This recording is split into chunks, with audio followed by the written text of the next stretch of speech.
We are joined now by EKU Athletic Director Matt Roan, second time on the show. AD, welcome to the show. How you doing?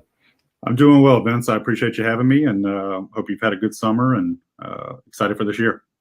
Definitely, and I appreciate you coming on. We messaged back and forth a little bit a couple weeks ago, and I've been trying to be patient and careful with what I say about the softball stuff. And I wanted to give an opportunity for you to answer some questions.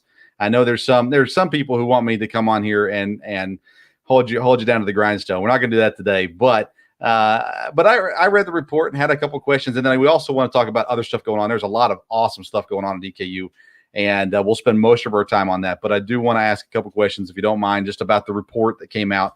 A couple of things that I saw that just kind of perked my ears up a little bit, and give you an opportunity to maybe clarify some things for us as well. And I know it's from the Human Resources Department. So do you mind explaining just kind of how that worked, where, obviously it makes sense of why Human Resources handled it, but how that process works in the grand scheme of things for EKU?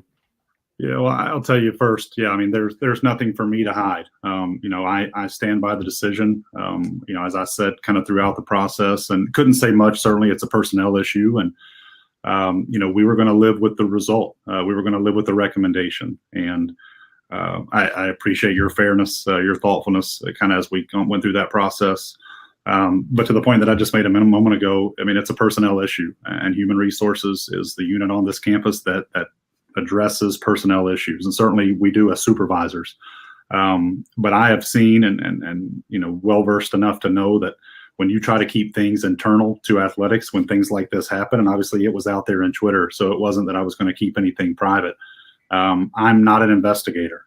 My staff were not investigators, and we felt it was most appropriate, certainly talking with the president, talking with our leadership team, that it was most appropriate that Human Resources conduct a thorough, comprehensive, equitable investigation. And I think that's what we've lived with, and that's what the results prove.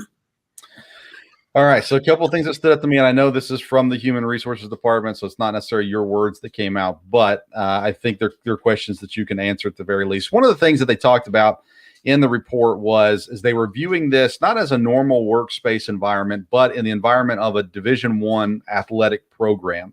When I read that, one of the comments that I made was, is that a sufficient standard versus being, and I know this is hard. It's kind of a lose-lose situation, but my thought, I guess, is, because I'm a leader, I run an organization. And so my thoughts is always kind of like, well, do I want to be even above that standard, or is that kind of where we sit? So is it fair to say it's not a normal work environment? It is a Division I athletic department. Is that the standard that we need to hold the program to, or in the future, are we looking to hold the standard even higher than that? I don't know if it's a question of standard as it is circumstance somewhat, and having lived it several years ago myself, and I know that Division I college athletics, it's competitive. Yeah.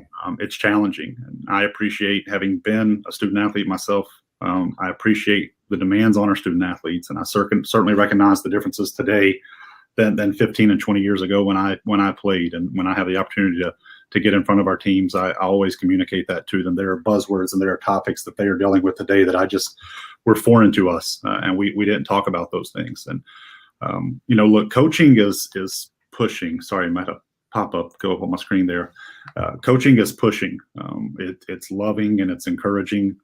Sometimes it's blunt and it's matter of fact. And so what I think the report is referencing is that the cultural expectations inside of an intercollegiate athletics program are just different than what they would be inside of a classroom or inside an office on our campus, which is, again, the classroom is the primary work of any campus. And so, put another way, I think how coaches interact on a daily basis with student athletes, certainly how coaches interact when they're working to develop and working to push and motivate and encourage and all those things, is different than a faculty member teaching inside of a classroom environment. I think the report, again, just didn't try to discount, but just considered that and recognized that ecosystem.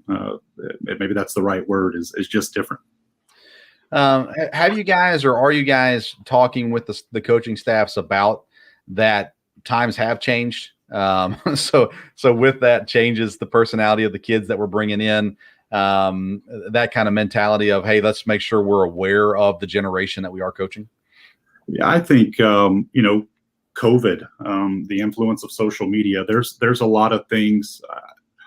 I don't necessarily think it's fair to say that the kids have changed. I think student athletes today are probably under more scrutiny behind somebody tweeting about their performance or tweeting about, what they do inside the community on campus. And, mental health is something that we've been working on and working towards, solutions and being problem solvers in that space for 2.5 years. And I think that's exemplified by the fact that we're bringing on, before any of this happened, we had already received budget approval for a sports psychologist.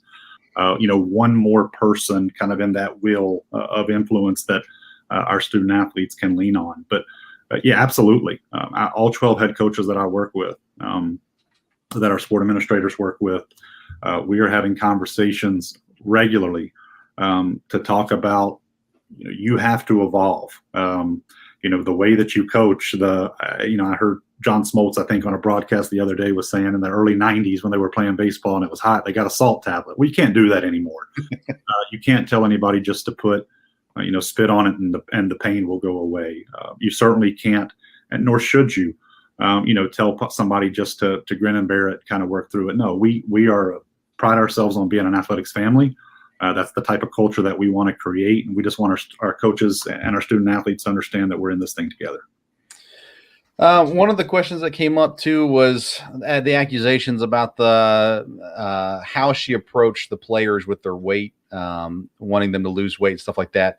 I think if we're all thinking logically, we can understand a coach desiring for her athletes to be in the best shape possible.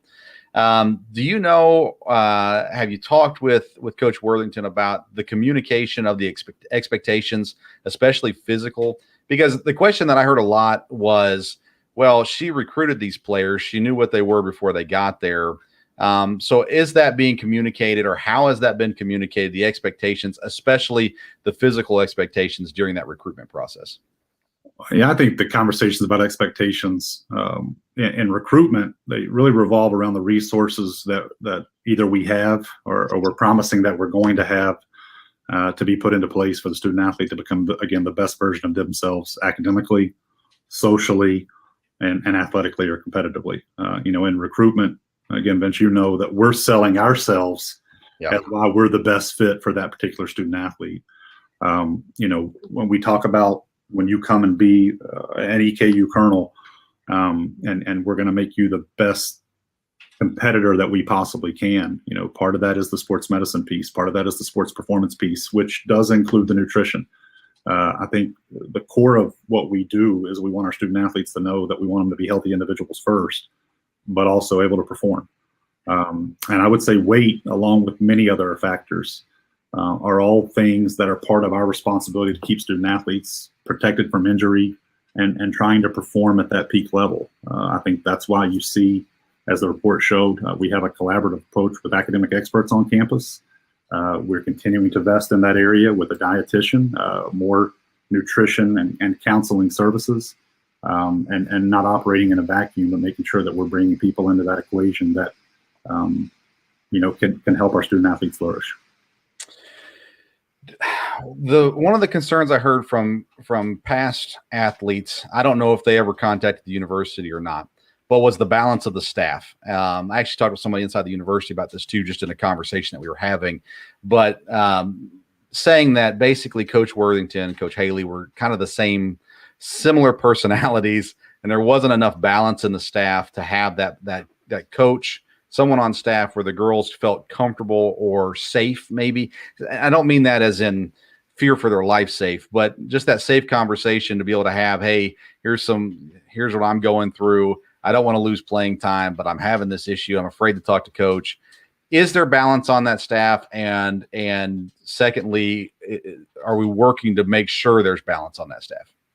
Yeah, I think balance is something that you always want to have. Again, I think that's a fair question. I meet probably more times than I can count, with head coaches throughout the year and their sport admins, and I make suggestions. I will tell you, I think that our coaches are the subject matter experts, and whether it's Coach Wells in football or Coach Hamilton in basketball or Coach Todd and Coach Worthington in softball. At the end of the day, I'm going to make suggestions, who we schedule, who's on our staff, but ultimately it's their program.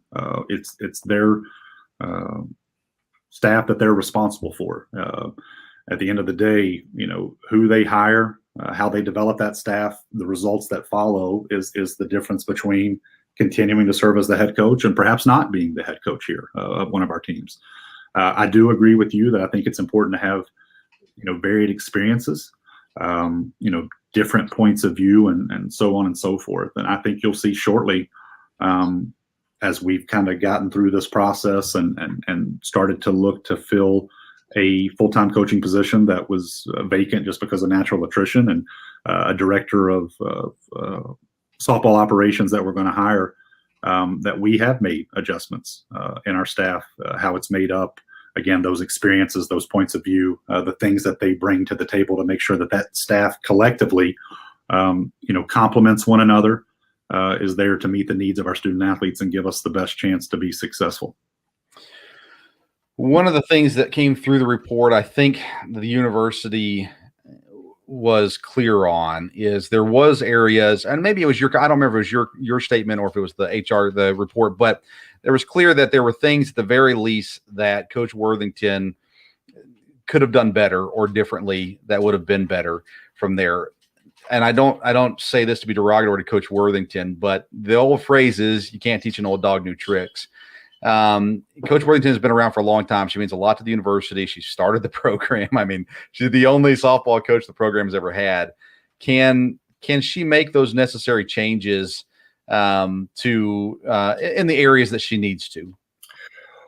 Well, I think to your point, when you cite the report, I think what you're talking about there is sometimes the lack of communication, ineffective communication, just communication failures. And Coach Worthington, when I have been present on recent team Zooms, certainly, student athletes are moving back this week. And so we're excited to have our returners and our incoming student athletes here.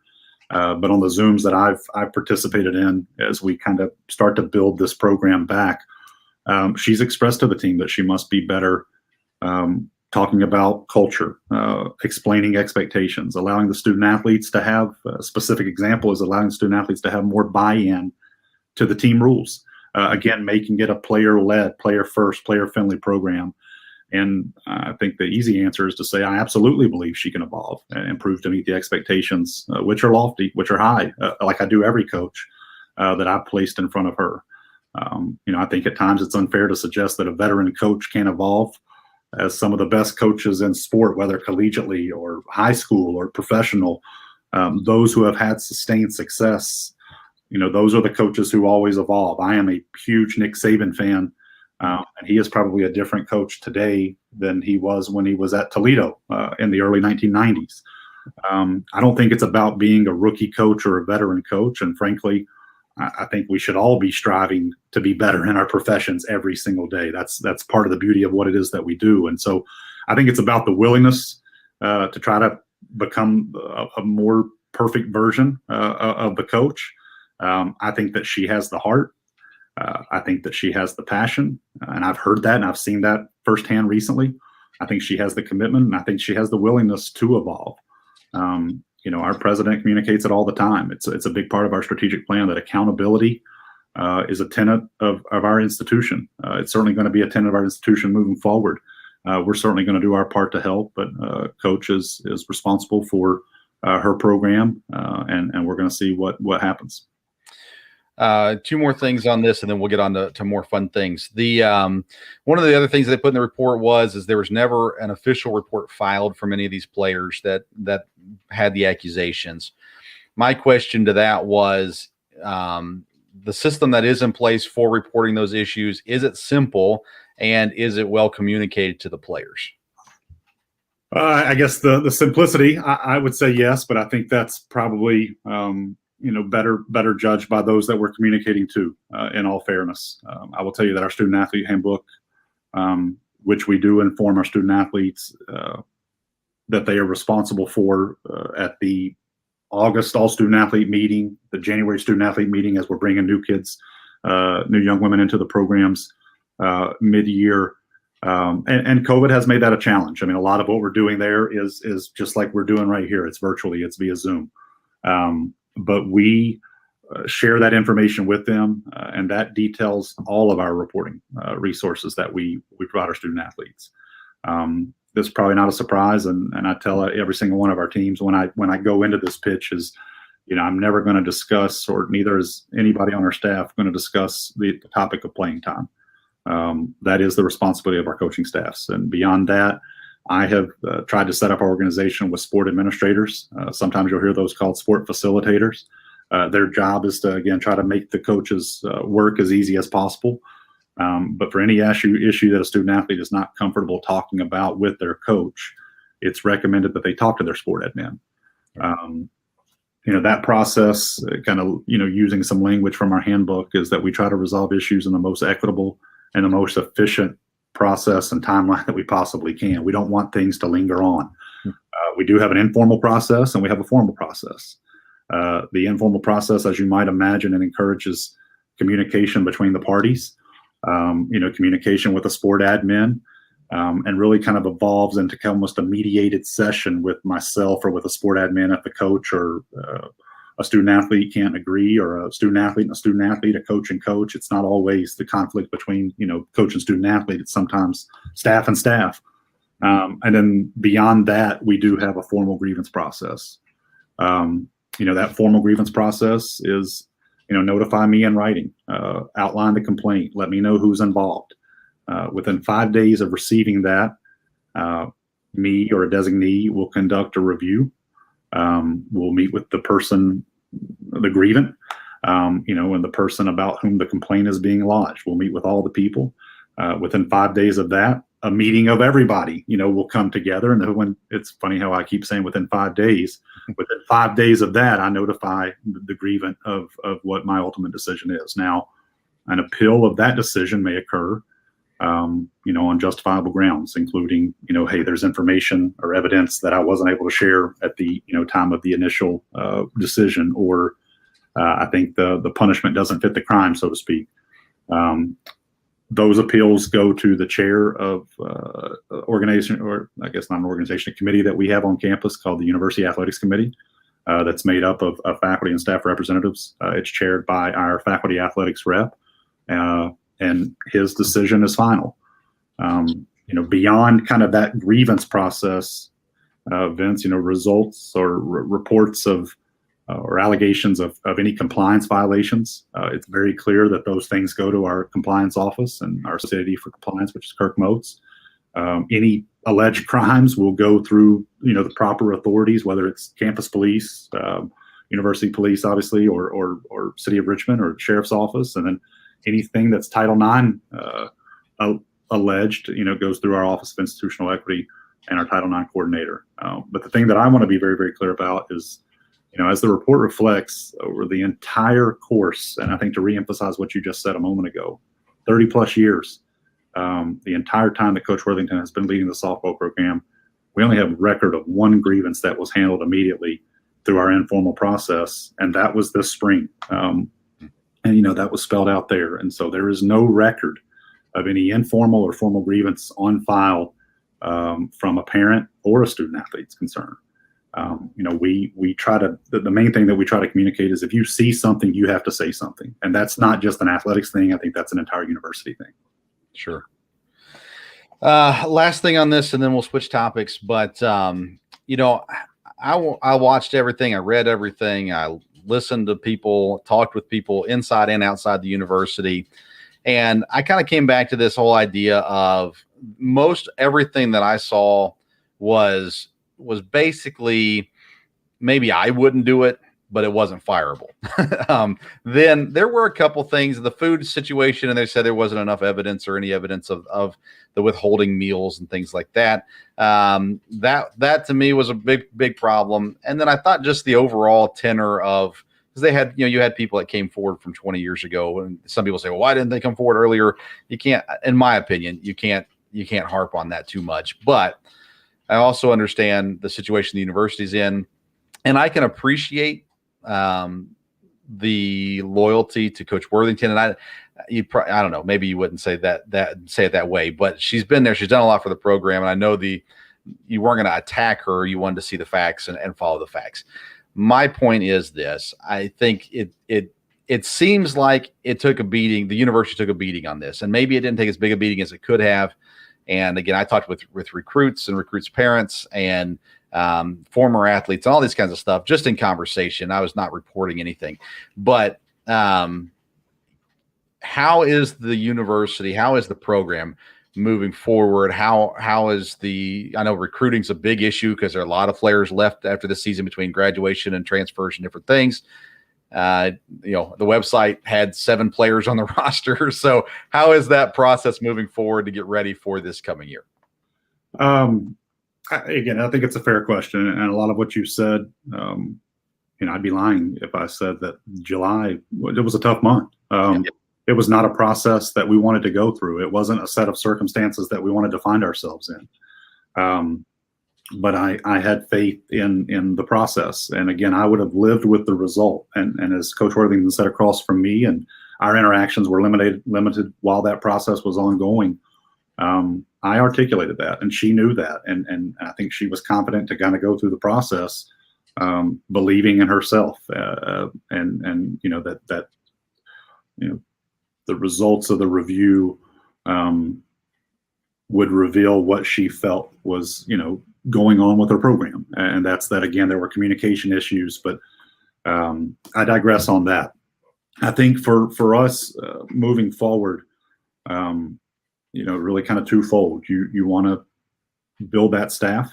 And as soon as the results of that review were completed and released, Coach went to work, trying to build that staff. And like I said just a few moments ago, we'll be announcing here pretty soon, as they kind of go through the background checks and kind of some of the processes that we have to go through from a human resources standpoint, that I think we have a staff to move forward with, a staff that gives us a chance to be successful, that complements one another, that is evolving, and is certainly responsive to the things that have been, raised as part of this review. From a student athlete standpoint, from a roster standpoint, I think there's probably a piece to still add. That could be added within the next week. That could be added, mid-year.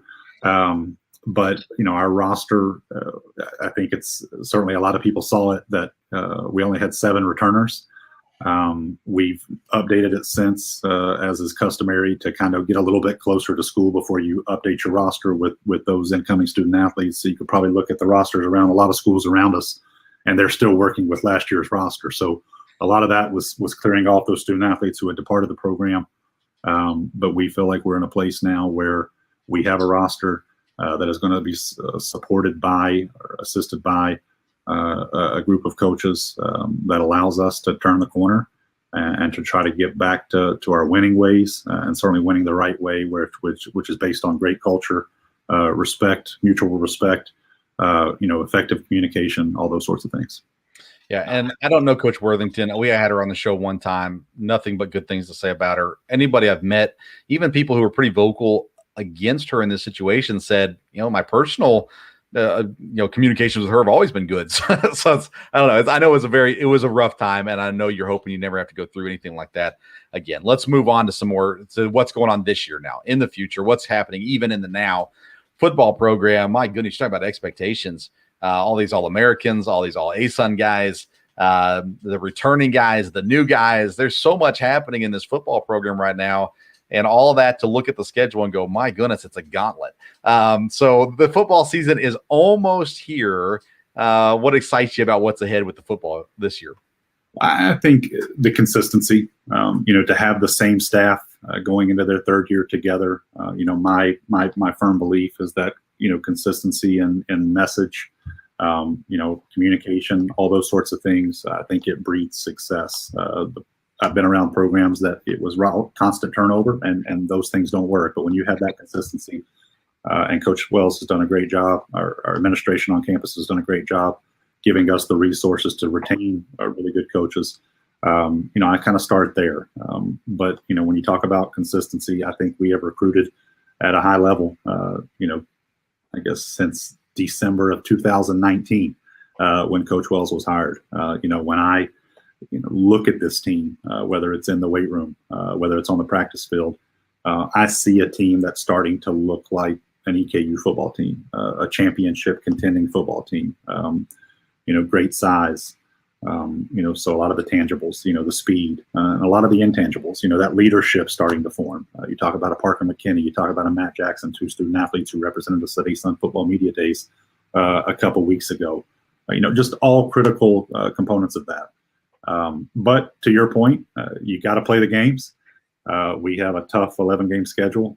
We'll play 4 games this year with either current FBS programs or 2 programs that are transitioning to the FBS, and one of them, comes right here with Sam Houston coming in October, I believe, to play us here. And so I think our team is up for the challenge. I think we have all the right pieces, from coaches to student athletes to really everybody that supports it, as well as our fans. I can't say enough about the support that we've seen, through COVID in that 2020 fall season that we played. To last year, the growth and improvement. We're hoping that our fans will get behind this team and make a great environment, because I promise you, when you do, they notice, and it's a whole lot easier and more fun to play. Yes, it is. We talked to Jeremy Hawkins this week on the show, and when we closed out the interview, I told him, I said, "Hey, man, I know you're not going to be here that much longer. You're on the rise, all that kind of stuff." And he said, "Hey, me and my wife are both incredibly happy here in Richmond, but with the exception, I think, of one position coach, he's been here 2 years. Everybody else has been here all 3 years with Coach Wells. Surely that's not going to, it's hard to keep it like that, especially when you got coaches on the rise that are getting noticed and stuff like that."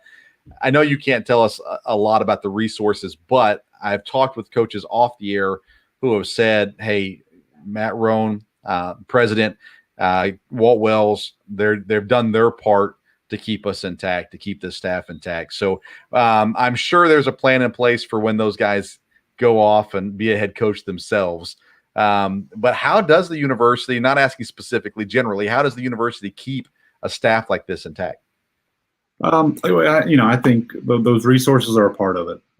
Coaches want to feel appreciated. They want to be comfortable. Our coaches here, not just football, but I think across the board, they pour so much of themselves into it. Their time, a lot of long hours, a lot of nights and hotels away from home. And so I think you always want to be appreciated, and we want to make sure that we're showing that appreciation to them financially. But I think a lot of it goes to, again, the vision that we've set, that we want to get EKU football back to winning championships and advancing in the postseason and competing at the highest level that we possibly can. And I think that our coaches, assistant coaches, have bought into that. I think Coach Wells has found a group of men who and women, with our support staff, who believe in that vision, who are committed to building. I think we have a group of builders and teachers. And I think just that collective buy-in, that culture, understanding that everybody's pulling the rope in the same direction. If you find the right mix of people, that they'll buy into that and have success. Now, I mainly cover football and men's and women's basketball and some baseball, but there's other sports going on right now as well. Volleyball, soccer's up and running as well. I might be missing something. I apologize to those programs for not covering them as much. I just don't pay as much attention to those sports, so I apologize. But you've got other stuff going on in the program too, and I know the volleyball program's rising. Beach volleyball is still relatively new, but continuing to trying to work to improve as well. And then the soccer, they've had some success there as well. So with those other sports going on here, and I guess we can call it fall, even though it's still summer pretty much. But those other sports kicking off and getting rolling here really, really soon, right? Yeah, soccer reported last week. They're in the throes of their training camp. Volleyball reported, I believe it was either Monday or Tuesday. Days are kind of just a blur to me right now. But I think reported on Monday, first practice was Tuesday because today is just Wednesday. But yeah, you're talking about soccer, advanced to this conference tournament semifinals last year, beat Liberty to get there. So I think we have a lot of new faces. But certainly, I think high expectations, just wanting to continue the upward trajectory of that program. Volleyball, was able to make the postseason for the first time in several years. Got hot at the right time of the year when several of their last few remaining matches at this last season to kind of come into this off season, I think, with some momentum, some optimism. Hosting two pre-conference tournaments right here inside of Alumni Coliseum. Welcome a Middle Tennessee State team here that, a lot of our fans care about and are passionate about when we compete against them. So bringing them here to have a tough schedule. So again, it's just all about continuing the upward trajectory of that program. We always want to be better this year than we were the last. Our cross-country teams, that tradition of success that we've had there, just continuing to try to retool, to rebuild, reload rather, with a lot of the success that they've had and continue to climb. But a lot of really good things going on. Obviously, we're in the throes of the Alumni Coliseum project, working with our architectural engineering teams to get contracts finalized and start that formal design process. So in a lot of ways, this will be the farewell season for our volleyball team to Alumni Coliseum, at least for 1 year. So that's a lot to celebrate. Just a lot of really good things going on. I can't say enough, kind of going back to your question just a moment ago, from our board chair to our president, to the staff that I get to work with, to our group of head coaches, we just have a great alignment right now. And that's where the excitement comes from, whether it's building buildings or, competing for championships, certainly graduating our student athletes at high levels and having them have academic success. We've got great people and just excited to be a part of it. Have you guys announced where the teams are going to play in that year where you're working on alumni? We have not announced that publicly. I will tell you, probably one of the worst kept secrets is that we have explored, several options. Do we take kind of the show on the road for a year? But that's certainly fraught with challenges financially, logistically.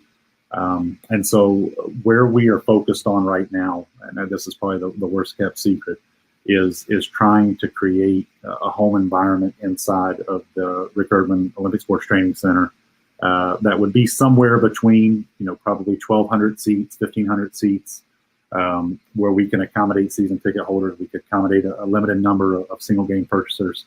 We can certainly accommodate our students, but really creating kind of a memorable, special environment, knowing that anytime you're displaced from your home arena, it's a challenge. Yeah. But how can we do something that's pretty special and memorable, not just for our student athletes and our coaches, but our fans, everybody that supports us. And so we hope to be able to announce kind of those final details here pretty soon. Yeah, I'm a fan of the intimate courts where everything's close and almost the high school feel of being close to the court and everybody right there. I think it's fun. I like the environment personally. And so I'm good with that. But that's my vote. But anyways, and I'm sure you'll have great seats for the media as well, as we're there to cover those games. You're also doing other stuff, improvements. Last year, we just communicated through Twitter of the new scoreboard of the baseball field. And I'm sure there's other improvements going on around the athletic department. Yeah. So, we're no different than any other person in the fact that we're at the mercy of supply chain as well. And we've had some issues there, but looking forward to this fall, being able to install new video boards at our baseball and both our softball facility as well. And so excited about that. Have really kind of been in that building phase. And so we know, the next things for us to tackle, once we get this Alumni Coliseum project off the ground and break ground rather, and hopefully looking at about an 18-month construction process there, our attention turns to soccer. Our attention turns to our golf practice facility. Our attention turns to continuing to make improvements to baseball and softball. In addition to what we've already done. But I think the big one is what can we do to preserve Roy Kidd Stadium and the Begley building there and make it something that our fans are proud of, that we can recruit to, and that helps us again become that premier athletics department at our level. Facilities are a big piece of that. So I'm probably missing out on one or two there, but for us, it's kind of this constant pursuit of making improvements investing in our programs from a personnel standpoint, from an operating standpoint, from a facility standpoint. And just feel like we have the support, feel like we have a lot of momentum to be able to accomplish some great things here. Basketball, they both, the men and the women, went to the Bahamas here recently. Both of them had successful trips down there. You got to be there with the women's team as well. Coach Todd, anytime you talk to Coach Todd, he just loves being here. I think all the coaches do. But I mean, Coach Todd is so happy to be here. I talked with Coach Abby as well, and she even mentioned it. I mean, it's just the staff is very happy where they are. The team is building. They came in kind of late notice last year, so that the building the team is still in that process. And even what I watched down in the Bahamas, some size could be a factor for this team this year unless they add some more pieces, which they very well may. But that being said, how was that Bahamas trip successful for the university, specifically for the basketball programs? I think it was great. I think in those cases, being able to take student athletes on a foreign tour once every 4 years, that creates those memorable experiences. And again, when I talk about, that academic, that athletic, and that personal development, being able to expose them to places that otherwise they may never had the opportunity to go to visit. So you see, when the plane lands and all the cameras are looking out the window, taking pictures of crystal clear blue water, you see, the selfies in the hotel around the pool. I mean, all those good things that you see, it's bigger than basketball in that way. I was talking with somebody just the other day, and he said, I sure feel like we've got two outstanding coaches of our basketball programs. And I couldn't agree more. I think we have two guys who love this institution, love the service region that we represent, love, being from Berea and Georgetown, Kentucky, and taking a lot of pride in this place and trying to build championship programs right here. For our men's team, to have the opportunity to go down there with a team with a lot of new faces, but to be able to kind of build that rapport, start to build that trust, having those 10 practices in advance of going to the Bahamas, I don't think that you can emphasize enough just how important that will be come November, come December, come January as you get into the heart of the season. And then to go down there and to go 2-0, to beat a team that beat South Alabama, a team that, by a lot of experts, has a very good chance to win the Sun Belt Conference this year. So it's not like we went down there and played a team of me and yous. These were teams that were talented, and to go down there and have the type of success that we did was very, very encouraging. I think on the women's side, very similarly, a lot of new faces. Lost a lot of contributors in some senior leadership off the last year's team with Ajayla Johnson and Bria Bass, and to replace them.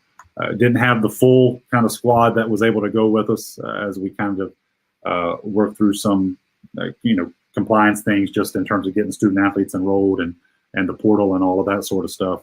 But again, to be able to go down there and be 2-0, to play a team that I saw on Friday night, and I thought, man, this is going to be a challenge. That was athletic, that were big, and had a lot of size. But to see a team fight, it was really, really encouraging. Coach Todd had told me in the recruitment process, which is hard to believe it's been over a year ago now, as we were recruiting him to be the head coach here, that that Bahamas experience is tremendous in recruiting, and how he has seen that uplift the team, and again build that excitement. Look forward to 4 years from now, hopefully being able to go again with our student athletes and our teams down there and make that trip. I know I got to go watch several of the men's practices before they went to the Bahamas. And, last year it didn't turn out the way that they were hoping it would. The season didn't. But you talked about the new faces. Coach Hamilton and his staff did a phenomenal job recruiting this year, both freshmen and the transfers as well. And this team, you want to talk about exciting. I think this team is going to be an absolute blast to watch this season. Yeah, I do too. I think Coach, again, I tell you, we make kind of recommendations, and some are well received, and maybe sometimes some aren't. But I think one of the things that Coach Hamilton and I talked about is, for us, that identity, that brand, the most exciting 40 minutes, that up tempo, playing the entire length and width of the floor from, opening tip to that final buzzer, it requires depth. It requires length. It requires athleticism.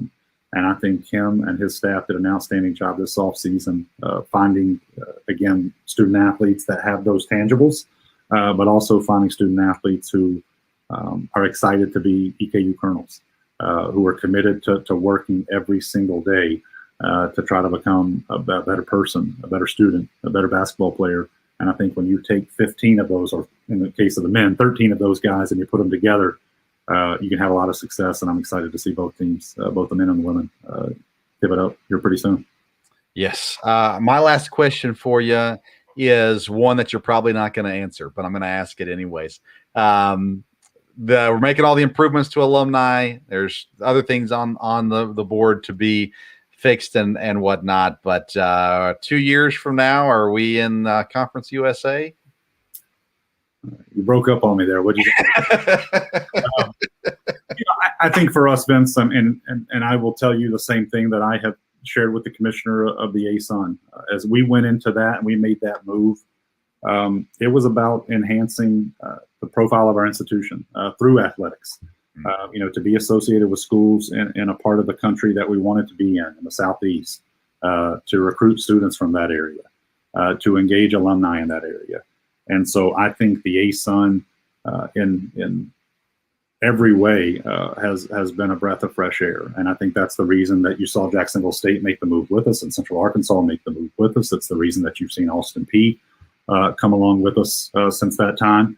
I was telling someone just the other day, I feel like college athletics has probably undergone 100 years worth of changes in about the past 2 years. Yeah. And that's from the portal to NIL. And then more recently, the thing that everybody's talking about, and I'm sure you're probably interested in, is the transformation committee. So what does college athletics look like a month from now or 6 months from now? I mean, if I knew, I probably wouldn't be sitting here. What does FBS football look like? What does FCS football look like? What does, kind of Division I at large football look like? And so for us, I think, and I hope I'm not speaking out of turn here, we are committed to competing at the highest level that we possibly can.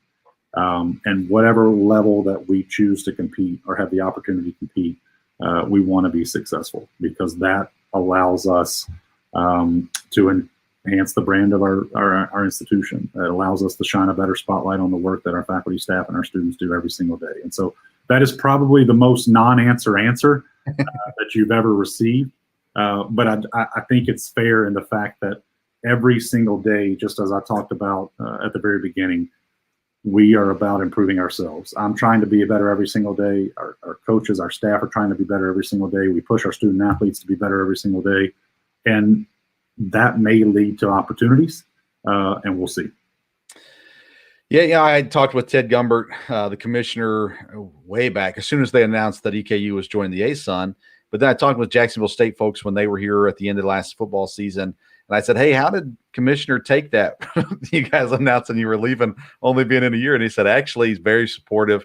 I think Ted Gumbert knows what the ASUN is, and I think he's happy to help facilitate universities, help them grow, help them get better, and help prepare them for that next step. And he seems to be a very flexible commissioner, a little odd sometimes, but a very flexible commissioner. Yeah. And it seems like he supports you guys with whatever's best for the university.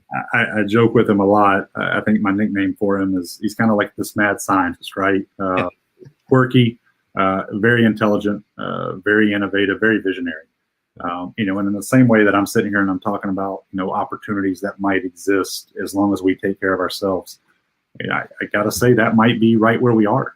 I don't think that the commissioner is challenged to or is scared of challenging the status quo. And I think that you saw with the ASUN WAC challenge last year, and then making that, a little bit more of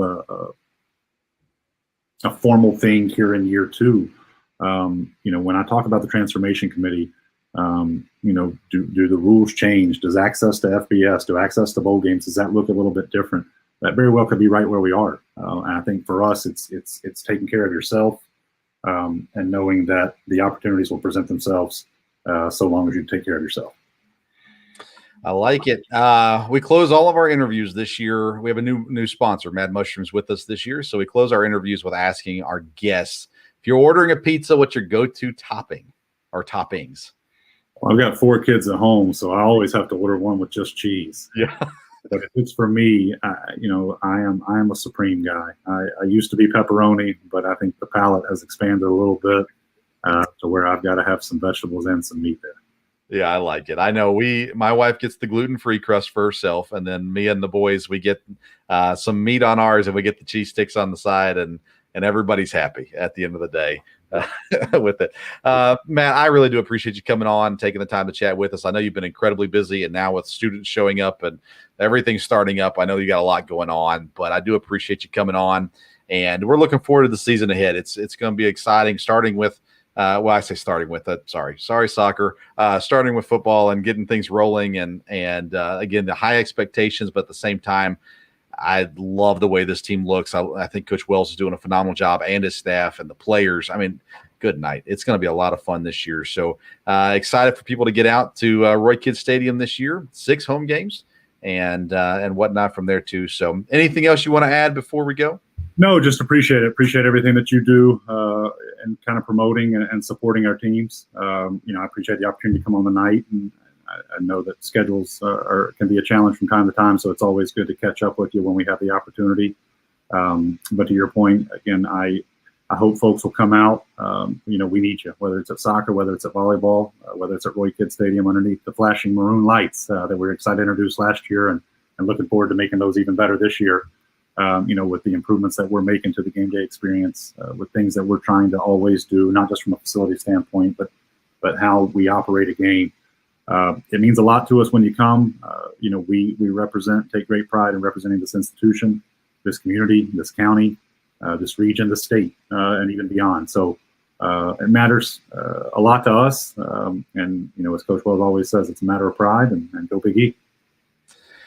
Wonderful. He is Matt Roan, Athletic Director at EKU University, Eastern Kentucky University. Thanks again, Matt.